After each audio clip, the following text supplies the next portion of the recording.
Evil and suffering is a problem, and Christianity has a problem with it. But in doing so, Christianity neither shirks from evil and suffering nor stumbles over it in embarrassment. It is right at the center of the whole Christian story on full public display.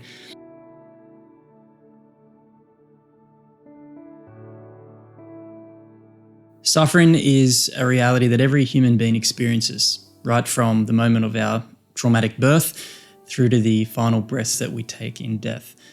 And it comes in many different types and forms, from bombings, stabbings, shootings, car accidents, cancer, moral, natural, personal, impersonal causes.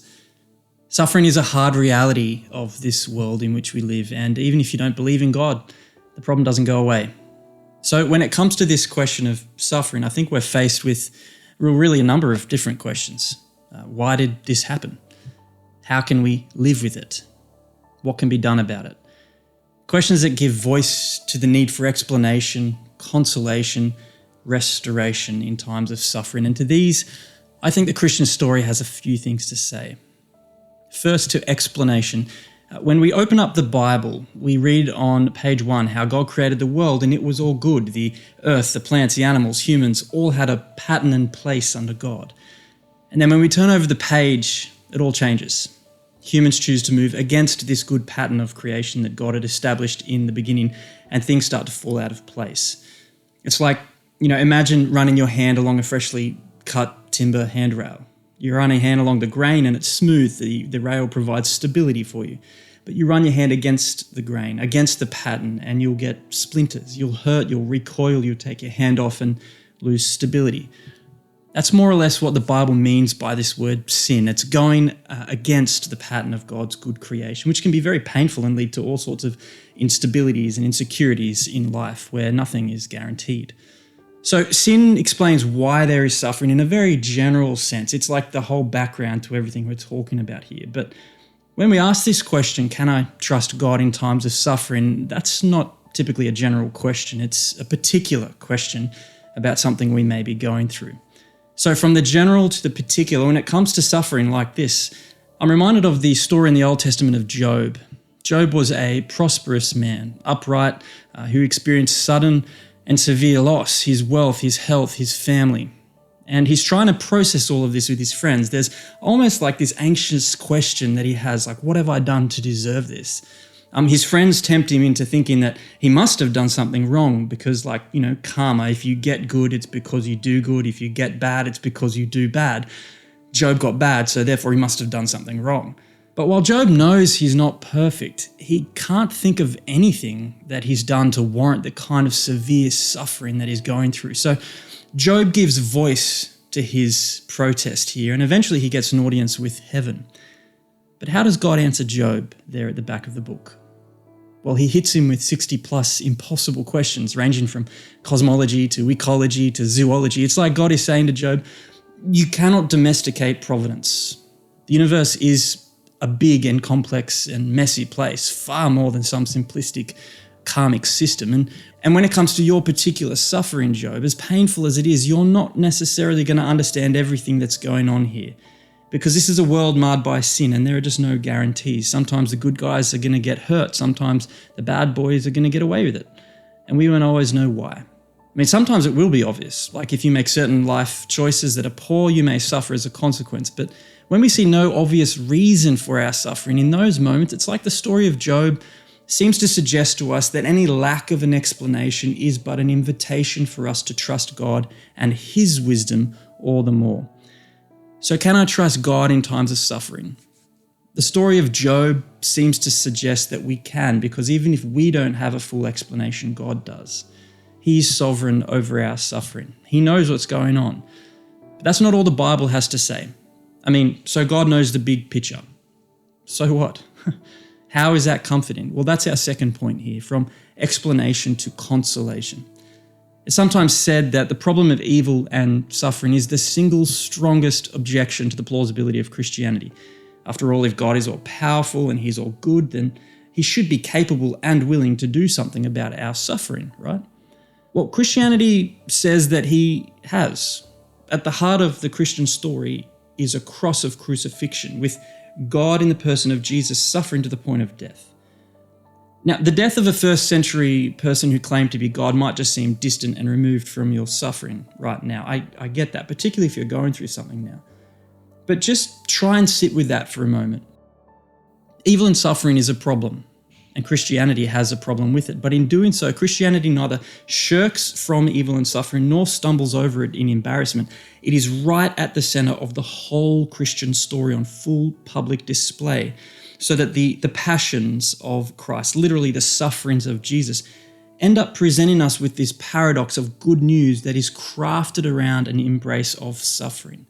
So where Job reminds us that God is sovereign over suffering, he knows the bigger picture when we don't. Jesus reminds us that that same sovereign God is also with us in suffering. He doesn't just dictate from a distance. He makes it personal for himself by getting involved and meeting us in the chaos. And do you see what that means? Like, if you're sovereign over suffering, you don't necessarily have to subject yourself to it. But the fact that God does tells us about the kind of God that he is, because even if we don't have a complete explanation or picture for why it is that we're going through suffering, he does. And yet that God who knows the end from the beginning decides to get involved. So whatever the explanation is, it cannot mean that God doesn't love us, because he goes out of his way to get involved. This is utterly unique to Christianity. Jesus was a man of sorrows, acquainted with grief, one who can sympathize with us in our suffering. And that sympathy is not a cold thing, it's a fiery thing that warms or should warm our trust in him.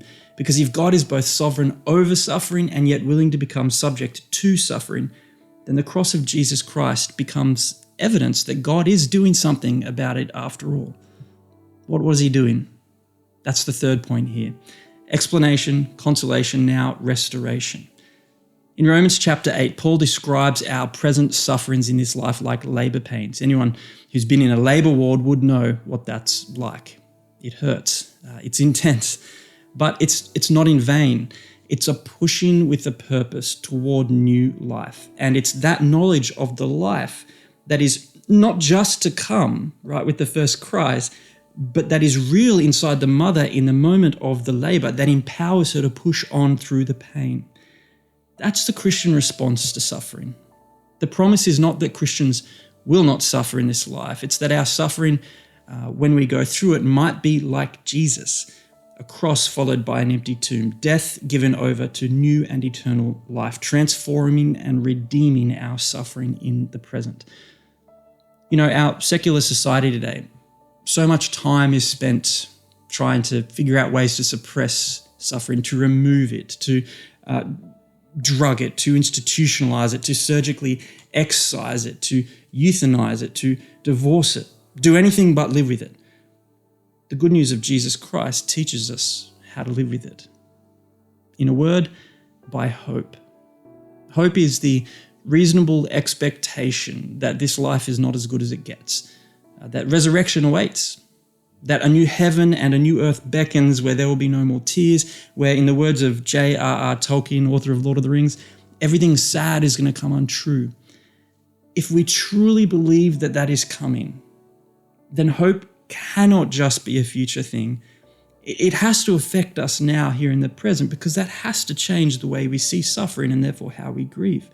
I mean, there is a proper sense in which we should embrace suffering. We should grieve. We should weep as Jesus did. But as Paul says to the Thessalonians, we do not grieve as those without hope.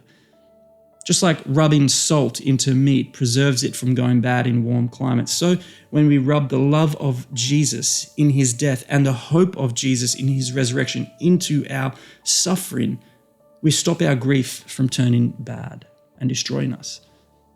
That's how the gospel transforms suffering, both in the future with the hope that one day immortality will come upon our mortal state, and also in the present, even perhaps most especially in the present, when all hope seems lost. The death of Jesus on the cross was the darkest day in human history. All hope seemed lost. But 2 Corinthians 5:21 reminds us that in that very moment, God was in Christ doing a work of reconciliation, bringing the world to himself. And that work, it reminds me of, in Japan, this form of art known as kintsugi, which takes broken pottery shards and Instead of discarding them or repairing them to disguise the brokenness, it pieces them together using gold or precious metals to highlight the beauty of the restoration. That's what God does with our suffering. When Jesus died on the cross, his friends went into hiding, confused without hope, until that third day when he appeared to them all together there in that room. And their grief made them doubt that it was truly him.